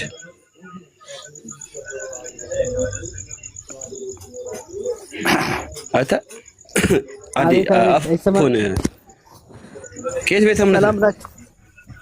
ክርስቲያን ክርስቶስ አዶ ዳና ሚዩት አርግ። እሺቱ ሚዩት አርግ ያስወጣዋል ያለዛ ክርስቲያን ነኝ አልክ? አዎ ነኝ ሙስሊም ነኝ አልሐምዱሊላህ። እሺ እሺቱ ሚዩት አርጉ በቃ። እሺ ክርስቲያን ማለት ምን ማለት ነው? ክርስቶስን የሚከተል ክርስቶስ ተከታይ የክርስቶስ በግ። እሺ ክርስቲያን ኦኬ የክርስቶስ በግ። እሺ በጉን ታመልከዋለህ? በጉን ታመልከዋለህ? ኢየሱስን በግ ነው። ችግር የለም። ኢየሱስን በግ ነው በል። እሱን ታመልከዋለህ ማለት አልገባኝም። ኢየሱስ በግን መሆኑን መጽሐፍ ቅዱስ ይናገራል እኮ። ምን ነው አታውቁም? ይላል አላውቃለሁ። እሱን በግ ታመልከዋለህ? ታመልከዋለህ? በግ በምሳሌ ነው እንደ ሐዲስ እና እንደ ቁርአን ይሁን ችግር የለውም። ስማ በግ ምሳሌውን ችግር የለውም። በግ ተብሎ ነው ያነበብኩትና በግ ብዬ ነው የማወራ። ምሳሌውን ነገር ተውልኝና በጉን ታመልከዋለህ ወይስ አታመልከውም? ይሄ አመልከዋለሁ። በጉን ማምለክ ማለት ክርስቲያን ማለት ነው። ክርስቶስ በግ ነው፣ የኛ በግ ነው፣ የክርስቶስ በጎች ነው። ችግር የለውም። ያን በግ ማምለክ ክርስቲያን ማለት ነው ወይ ያልኩህ እኮ ነው። አዎ ማስረጃ አስጠኝ ጎበዝ።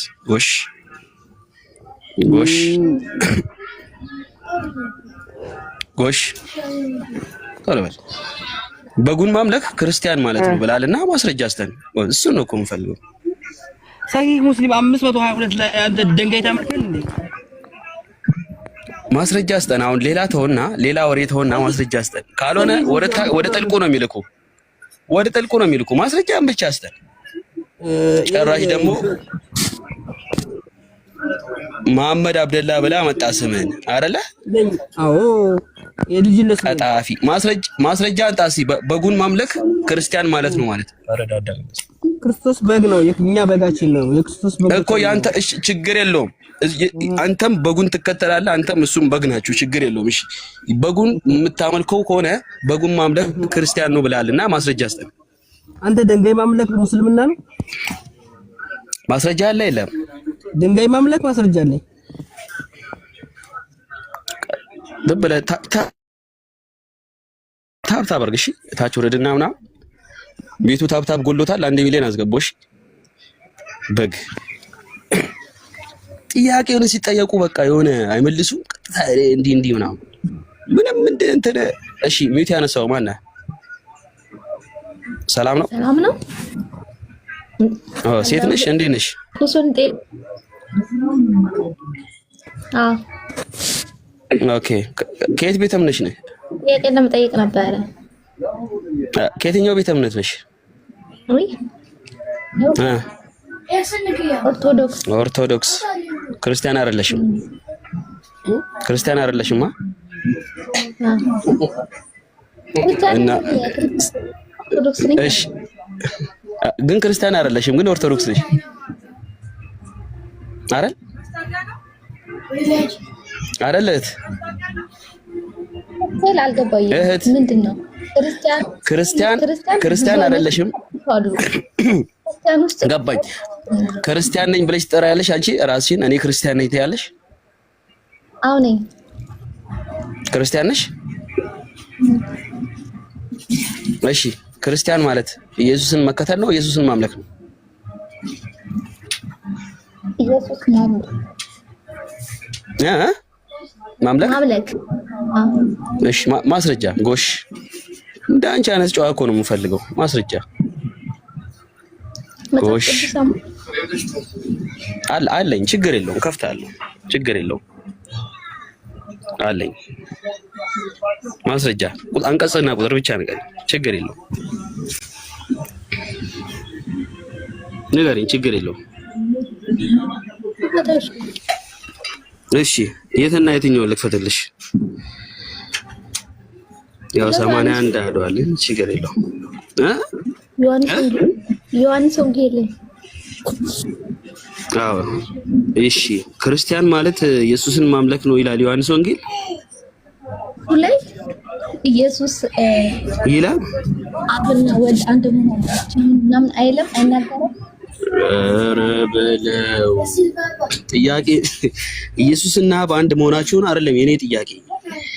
የኔ ጥያቄ ክርስቲያን ማለት ኢየሱስን ማምለክ ነው ብለሻልና ለዛ ማስረጃ አለሽ ወይ? እሺ እዛ ላይ አልገባም። ችግር የለውም። ክርስቲያን ማለት ምን ማለት ነው? ምን ማለት ነው ትርጉሙ?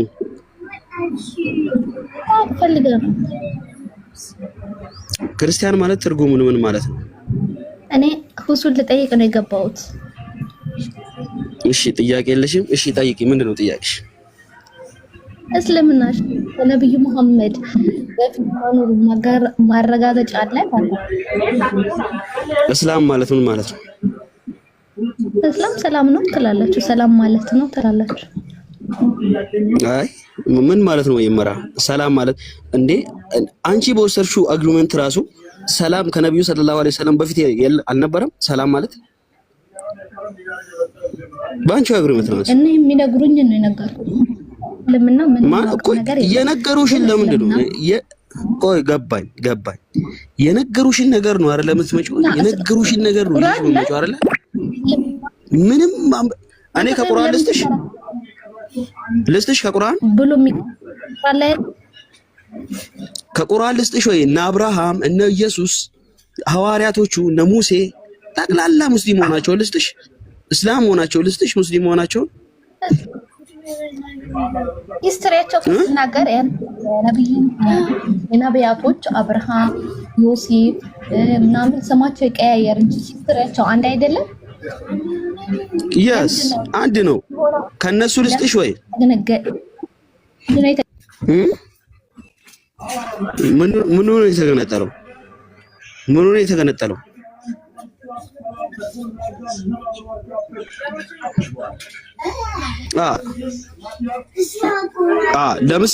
ለምሳሌ ለምን እንደተገነጣጠለ እንገርሽ። እንዴ ካሜራ ላጥፋና ለምን እንደተገነጣጠለ እንገርሽ። የተገነጣጠለበት ምክንያት የነቢያቶችን ታሪክ የሚተርክልን ሰው ማን እንደሆነ አይታወቅም፣ መጽሐፍ ቅዱስ ውስጥ ማለት ነው። ገባሽ አይደል? መጽሐፍ ቅዱስ ውስጥ ለምሳሌ ስለ ነብይ ሙሳ እየተናገረ ያለው ማን እንደሆነ አይታወቅም። ነብይ ኑህ ለምሳሌ በእኛ ጋር በጣም የተከበረ ነብይ ነው። መጽሐፍ ቅዱስ ውስጥ ግን ስለሱ ነብይነት ሲተርክ ምን ይለናል? ከራሱ ልጆች ሰክሮ ገባሽ አይደለ? ልጆች እንደወለደ ከራሱ ልጆች እንደወለደ ይነግረናል። ታሪኩ እኮ ሲነግረን እኮ ነው ስለሱ ታሪክ። እውነት ነው እንዴ? እውነት አይደለም። ለምሳሌ ዳዊት እያንዳንዱ ነብይ የሳቸው ለምሳሌ ስለ ሰለሞን ጠቢቡ ሰለሞን መኃልየ ገብተን ብናየው ስለነሱ እየተረከ ያለው ሰው ማን እንደሆነ አይታወቅም ነው የምልሽ። ስለነሱ ክፉ ነገር ነው የተናገሩ። መጽሐፍ ቅዱስ ውስጥ ለነቢያቶች ያለው ቦታ የተናገረው ነገር የአምላክ ቃል አይደለም፣ ወይም ደግሞ ነቢያቶች የራሳቸው ታሪክ የተናገሩት አይደለም። ሰው የራሱን ታሪክ እንደዚህ ብሎ አይናገርምና ማለት ነው። ቁርአን ውስጥ ስመጪ ደግሞ እየተናገረ ያለው ወይም የሚተርከው ደግሞ ሰማይና ምድርን የፈጠረ አንዱ ኃያሉ አምላክ ነው። እሱ ነው እየነገረን ያለው።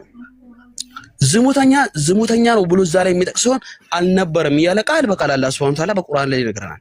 እዛ እነሱ ክብራቸውን ያወረደውን በቁርአን ላይ ደግሞ በጣም ከፍ አድርጎ ይነግረናል፣ ክብራቸውን ማለት ነው። ለምሳሌ ነብይ አላህ ነው ወይም ነው በጣም የተከበሩና ከተወደዱት መካከል ወይም አላህ ሱብሓነሁ ወተዓላ ከላካቸው ነቢያቶች መካከል ኡሉል አዝም ተብለው 5 የተመረጡ ነቢያቶች አሉ። ከነዛ መካከል የመጀመሪያው አንዱ እሱ ነው። ከዛ ኢብራሂም አለ፣ ከዛ ሙሳ አለ፣ ዒሳ አለ፣ ከዛ ነብዩ አለይሂ ሰላቱ ወሰለም ኡሉል አዝም በጣም አላህ ዘንድ ተወዳጅ የሆኑ ነቢያቶች ማለት ነው። ከፍ አድርጎ ስለሱ ይነግረናል። ስለ ነብይ አላህ ነው። ገባሽ አይደለ? ወደ መጽሐፍ ቅዱስ ስንገባ በጣም ዝቅ አድርጎት ነው የሚወጣው። በጣም ዝቅ ከራሱ ልጆች እንደገና መጠጥ ጠጥቶ ሰክሮ ከራሳቸው ልጆች ላይ ልጅ ዝሙት ሰርቶ ልጅ ሲወልድ ምናምን እንመለከታለን። ገባሽ አይደለ? የተገነጣጠለበት ምክንያት ይሄ ነው። ማን እንደጻፋቸው አይታወቅም። አሁን ለምሳሌ ዘፍጥረት ላይ ገብተን ዘዳግም 34 አካባቢ ስናይ ሙሴ የትን እንደሞተና የሆነ ቦታ እንደሞተ ከዛ ተቀብሮ መቃብሩ ራሱ የት እንደሆነ ጭራሽ እንደማይታወቅ ይነግረናል። ገባሽ አይደለ? የኢየሱስ ዘር ሐረግን እንመልከት። የኢየሱስ ዘር ሐረግ ማቴዎስ 1:1 ላይ ይነግረናል አይደለ? ዘር ሐረጉ ከየት እንደመጣ ዘፍጥረት ወይም ደግሞ ገብተን ብሉይ ኪዳን ላይ ስናነብ እንዳለ ዘሩ በዝሙት የመጣ እንደሆነ ያስተዋል። እርስ በርስ ተገባብተው ለምሳሌ ይሁዳ የልጁን ሚስት አግብቶ ሌላ እንደወለደ ተወላልዶ የመጡ ናቸው፣ በዝሙት ማለት ነው ዘራቸው እንዳለ። ግን እኛ ይሄንን አንቀበለውማ። ሙሴና ሙሳ አንድ ናቸው ስማቸው። ታሪካቸውን የሚተርክልን ግን ማንነቱ ያልታወቀ ሰው ነው የምልሽ። ገባሽ? ለዛ ነው የተለያዩት። ማንነታቸው ያልታወቀ ሰው ነው ስለ ታሪካቸው የጻፈ ያለው። መጽሐፍ ቅዱስን ማን የጻፈው ብልሽ ምንም ማስረጃ የለሽም ነው ምንም። ገባሽ አይደለ? ለዛ ነው የተለያዩበት ምክንያት ለዛ ነው። አብዛኛቸው ዝሙተኛ ናቸው። ገባሽ አይደለ?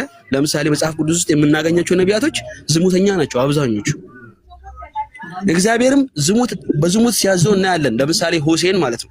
ትንቢተ ሆሴዕ ምዕራፍ 1 ቁጥር 2 ላይ ብታዩ ሕዝቤ ከኔ ከእግዚአብሔር ርቆ በጣም ዝሙት እያደረገ ይገኛልና እንግዲህም አንተም ሄደ አስቁማቸው ብሎ አይደለም የላከው።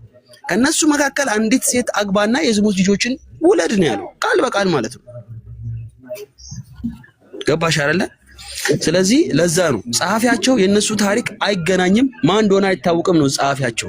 ቁርአን ላይ መተሽ ስገቢ ደግሞ ስለነሱ የሚተረከልን የሚያወራልን ደግሞ ምን ላሳይሽ?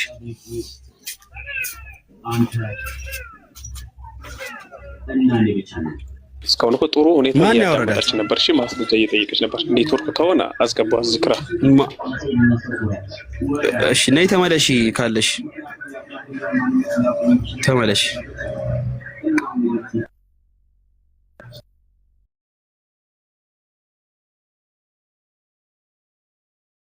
ክርስቲያኖችም ካላችሁ በዚሁ አጋጣሚ ምን እያልሽ ነበረ? ማስረጃ እያሳየኸኝ ማለት ነው። እንደዚህ የምትልበትን ቃል በቃል ማስረጃ እያሳየኸኝ። እሺ የትኛው ብዙ ነገር ነው ያወራሁት? ለየትኛው ማስረጃ ላሳይሽ?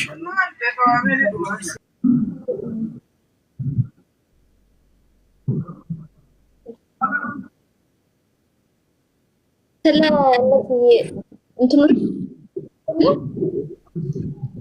ዝሙት ሰሩ እንደዚህ ማለት ከልጅ ልጃቸው መጥቶ እርስ በርሳቸው የተጋቡት ምናምን እሺ የኢየሱስን ታሪክ አይደለ? በጣም ጥሩ ላሳይሽ። ተከታታይ በመጀመሪያ እዚህ ጋር እንመጣና ችግር የለው የኢየሱስን ዘር ሐረጉን ከዛ ነው የፈለግሽው ወይስ የነብይ አላህ ኑሁን ወይም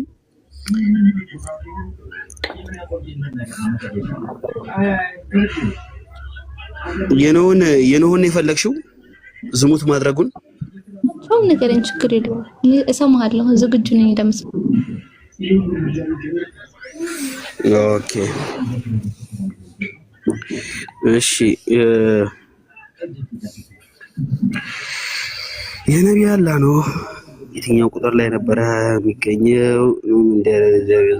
እሺ ቤተ ነው።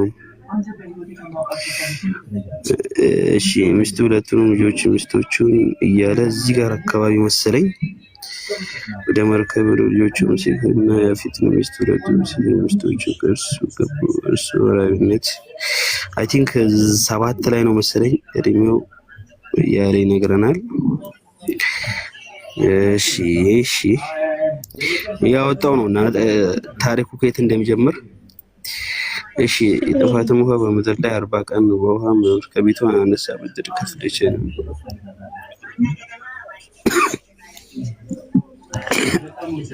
እሺ ያ ታላቂ የኖህን እየፈለኩላት ነበረ አይቼው ነበር። እሺ የሎጥን ላሳያት ምዕራፍ 19 እሺ ሎጥን በያዛቸው ጊዜ ኦኬ ሙሉን እናንብብላት። እሺ ምዕራፍ 19 አይደለ? እሺ ከቁጥር 1 ጀምሮ እናንብበው። እሺ ዝም ብለን ማለት ነው እየተከታተልሽ ኡስታዝ በዛው ከቻልክ ዘፍጥረት 7 ላይ ግባና ስለ ኖህ ታሪክ የሚያወራው ነው መሰለኝ። በዛው ቼክ አድርጎ ስላላጣሮት ነው። እስከዛ ላንብብላት። ምዕራፍ 19 ላይ ይላል መሰለሽ ሁለቱም መላእክት በመሸ ጊዜ ወደ ሰዶም ገቡ አለ። ሎጥም በሰዶም በር ተቀምጦ ነበር። ሎጥም ባያቸው ጊዜ ሊቀበላቸው ተነሳ፣ ፊቱንም ደፍቶ ወደ ምድር ሰገደ። አላቸው ጌቶቼ ሆይ ወደ ባሪያችሁ ቤት አቅኑ፣ ከዚያ ምደሩ፣ እግራችሁም ታጠቡ፣ ነገ ማልዳችሁም መንገዳችሁን ትሄዳላችሁ። እርሱም በአደባባዩ እናድራለን እንጂ አይሆንም አሉት። ሚውት አርጊ። እጅግም ዘበዘባቸው፣ ወደ እርሱም አቀኑ፣ ወደ ቤቱም ገቡ። ማዕድ አቀረበላቸው፣ ቂጣንም ጋገረ፣ እሱንም በሉ። ገናም ሳይተኙ የዚያች ከተማ የሰዶም ሰዎች ከብላቴናው ጀምሮ እስከ ሽማግሌው ድረስ በየስፍራው ያለው ሕዝብ ሁሉ ቤቱን ከበቡት። ሎጥንም ጠርተው እንዲህ አሉት፣ በዚህ ሌሊት ወደ ቤት የገቡት ሰዎች ወዴት ናቸው? እናውቃቸው ዘንድ ወደኛ አውጣቸው። ሎጥም ወደ እነርሱ ወደ ደጅ ወጣ፣ መዝጊያውንም በኋላው ዘጋው። እንዲህም አለ፣ ወንድሞቼ ሆይ ይህን ክፉ ነገር አታድርጉ። እነሆ ወንድን ያላወቁ 2 ሴቶች ልጆች አሉኝ። እነርሱን ላወጣላችሁ፣ እንደወደዳችሁም አድርጋቸው። በእነዚህ ሰዎች ብቻ ምንም አታደርጉ፣ እነርሱ በአጠራዬ ጥላ ስር ገብተዋልና። እነርሱም ወዲያ ሂድ አሉት። ደግሞም እንዲህ አሉ፣ ይህ ሰው በእንግዳነት ለመኖር መጣ፣ ፍርዱንም ይፈርዳል።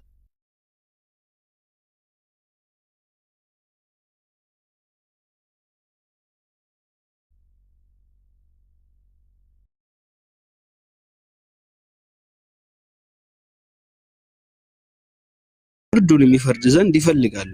አሁን በአንተ ከእነርሱ ይልቅ ክፉ እናደርግብሃለን። እያዳመጥሽ ነው አይደለ? ሎጥንም እጅግ ተጋፉት፣ የደጁንም መዝጊያ ለመስበር ቀረቡ። ሁለቱም ሰዎች እጃቸውን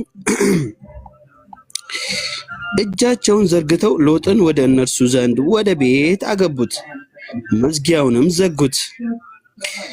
በቤቱ ደጃፍ የነበሩትንም ሰዎች ከታናሻቸው ጀምሮ እስከ ታላቃቸው ድረስ አሳወሯቸው። ደጃፉንም ለማግኘት ሲፈልጉ ደከሙ። ሁለቱም ሰዎች ሎጥን አሉት፣ ከዚህ ሌላ ማን አለ? አማችም ቢሆን ወንድ ልጅም ቢሆን ወይም ሴት ልጅም ብትሆን በከተማይቱ ያለን ሁሉ ከዚህ ስፍራ አስወጣቸው፣ እኛ ይህን ስፍራ እናጠፋለንና ጩኸታቸው በእግዚአብሔር ፊት ትልቅ ሆኗልና እናጠፋውም ዘንድ እግዚአብሔር ሰድዶናል። ሎጥም ወጣ፣ ልጆቹን ለሚያገቡት ለአማቾቹም ነገራቸው፣ አላቸው፣ ተነሱ፣ ከዚህ ስፍራ ውጡ፣ እግዚአብሔር ይህችን ከተማ ያጠፋልና። ለአማኞቹ ግን የሚያፌዝባቸው መሰላቸው። ጎህም በቀደደ ጊዜ መላእክት ሎጥን ተነሳ፣ ሚስትህንና ከዚህ ያሉትን ሁለቱን ሴቶች ልጆችን ውሰድ፣ በከተማይቱ ኃጢአት እንዳይጠፉ እያሉ ያስቸኩላቸው ነበር። እርሱም በዘገየ ጊዜ እግዚአብሔር ስላዘነለት እነዚያ ሰዎች የእርሱን እጅ የሚስቱንም እጅ የሁለቱን የሴቶች ልጆቹንም እጅ ይዘው አወጡትና በከተማይቱ ውጭ አስቀመጡት። ወደ ሜዳው ካወጧቸው በኋላ እንግዲህ እንዲህ አለው፣ ራስህን አድን፣ ወደ ኋላ አትይ፣ በዚህም ዙሪያ ሁሉ አትቁም፣ እንዳትጠፋም ወደ ተራራው ሸሽተህ አምልጥ። ሎጥም አላቸው፣ ጌቶቼ ሆይ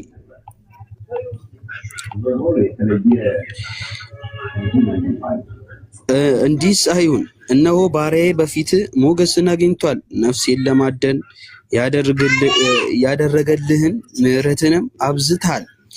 ክፉ እንዳያገኝና እንዳልሞት ወደ ተራራ ሽሽቼ አምልጥ ዘንድ አልችልም።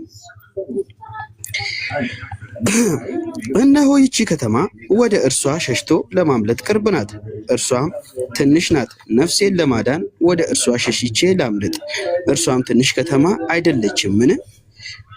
እያለ ይቀጥላል። እዚህ አካባቢ እንደምታገኙ በዚህ አይነት መንገድ ላይ ያለው የሎጥ ታሪክና በእኛ ጋር ያለው ሌላ ነው። ለምሳሌ ማን ነው የሚተርከው የሚለውን ስለዚህ ብናይ ምንም የማይጠቅም ነገር ወይም ደግሞ የማያውቅ ነገር ነው የምናገኘው። አሁን ዘፍጥረት ምዕራፍ 7 ቁጥር የሎጥን ላሳይሽ።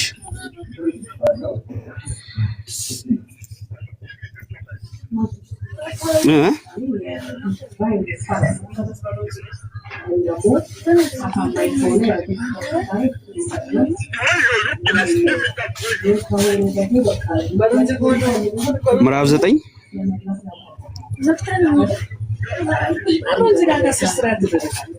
ምዕራፍ 9 አንቀጽ 20 በቃ የሳይ ጀዛከላ አዳምጪኝ አንዴ አዳምጪኝ። በቃ አግኝቼዋለሁ ቦታውን። ረመዳን ይሰማል እኮ የኖህን ሰክሮ ከልጆቹ ልጅ እንደወለደ ላሳይሽ። ምን ነበር ጀምስ ይሰማኛል? አዎ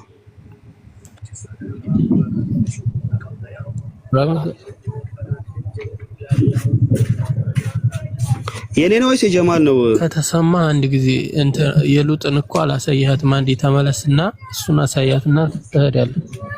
ዘፍጥረት 19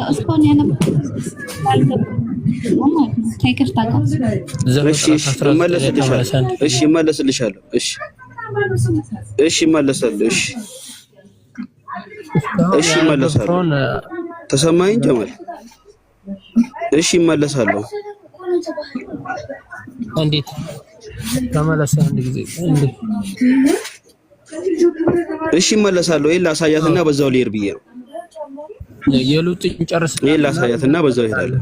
ሀቢቢ ተመለሰ። አንዴ ዘፍጥረት 19 ላይ የኔ ነው ወይስ የሱ ነው የዘገየ ያለው?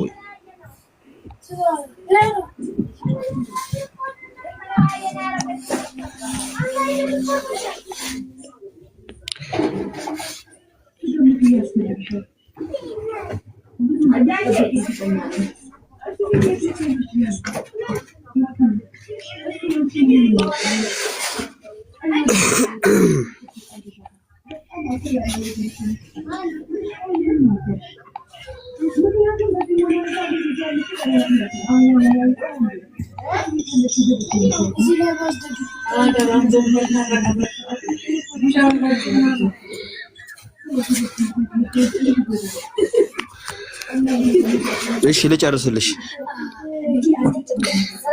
አዳምጪ ልጨርስልሽ። ቁጥር 20 ላይ እሺ ከ20 እንጀምርና ቁጥር 20 አንብበናልስ። እርሱም አለው የተናገርሃትን ከተማ እንዳላጠፋ እነሆ በዚህ ነገር የለመንከኝን ተቀብያለሁ። በቶሎ ወደዚያ ሸሽተህ አምልጥ። ወደዚያ እስክትደርስ ድረስ ምንም አድርግ ዘንድ አልችልምና። ስለዚህም የዚያች ከተማ ስም ዞአር ተባለ። ሎጥ ወደ ዞአር በገባ ጊዜ ፀሐይ በምድር ላይ ወጣች። እግዚአብሔርም በሰዶምና በገሞራ ላይ ከእግዚአብሔር ዘንድ ከሰማይ እሳትና ዲን አዘነበ። እነዚያንም ከተሞች በዙሪያቸው ያለውን ሁሉ በከተሞቹ የሚኖሩትን ሁሉ የምድሩንም ቡቃያ ሁሉ ገለበጠ። የሎጥ ሚስት ወደ ኋላ ተመለከተች፣ የውጭው ሐውልትም ሆነች። አብርሃምም በእግዚአብሔር ፊት ቆመ። ወደ ነበረበት ስፍራ ለመሄድ ማልዶ ተነሳ። ወደ ሰሞድና ወደ ገሞራ በዚያች አገር ወዳለው ምድር ሁሉ ተመለከተ። እነሆም የሀገሪቱ ጢስ እንደ እቶን ጢስ ሲነሳ አየ። እግዚአብሔርም የዚያን ሀገር ከተሞች ባጠፋ ጊዜ አብርሃምን አሰበው። ሎጥ ተቀምጦበት የነበረውን ከተማ ባጠፋ ጊዜ ከዚያ ጥፋት መካከል ሎጥን አወጣው። ሎጥ ከዞአር ወጣ። በዞአር ይቀመጥ ዘንድ ስለፈራም በሁለቱ ሴቶች ልጆቹ ጋር በተራራ ተቀመጠ። በዋሻም ከሁለቱ ሴቶች ልጆች ጋር ተቀመጠ። ታላቂቱም ታናሺቱን አለቻት፣ አባታችን ሸመገለ፣ በምድር ሁሉ እንዳለው ልማድ ሊያገኛት የሚችል ሰው ከምድር ላይ የለም። ኑ አባታችንንም የወይን ጠጅ እናጠጣው፣ ከእርሱ ጋር እንተኛ። አየሻውን ተመለከትሽ? እየሰማሽ ነው? አንድ ጊዜ ሚዩት አንሺ እስቲ። ካሜራ አንዴ አዘጋም ጀምስ። አዎ ያዳመጥሽ ነው አይደለ? እዚህ ጋር ምን ይላል መሰለሽ? የሉጥ ልጆች ማለት ነው። ሁለቱም ልጆች አይሽ አይደለ? ምንድነው ያሉት? ታላቂቱ ታናሺቱን አለቻት፣ ምን አባታችን ሸመገለ፣ በምድርም ሁሉ እንዳለው ልማድ ሊገናኝ የሚችል ሰው ከምድር ላይ የለም። ኑ አባታችንንም የወይን ጠጅ እናጠጣውና ከእሱ ጋር እንተኛ፣ ከአባታችንም ዘር እናስቀር አለችው። በዚያችም ሌሊት አባታቸውን የወይን ጠጅ አጠጡት። ታላቂቱም ገባች፣ ከአባቷም ጋር ተኛች።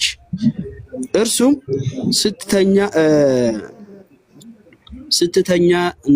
ስትተኛና ስትነሳ አላወቅም፣ እሱ ማለት ነው። በነጋውም ታላቂቱ ታናሺቱን አለቻት፣ እነሆ ትናንትና ከአባቴ ጋር ተኛው፣ ዛሬ ሌሊት ደግሞ የወይን ጠጅ እናጠጣው፣ አንቺም ግቢና ከእሱ ጋር ተኚ፣ ከአባታችንም ዘር እናስቀር አለች። አስብ እንግዲህ ይሄ እንደምትመለከቱው ማለት ነው። አባታቸውም በዛች ሌሊት ደግሞ የወይን ጠጁን አጠጡት። ታናሺቱም ገብታ ከሱ ጋር ተኛች። እርሱም ስትተኛና ስትነሳ አላወቀም። አየሽ አይደለ?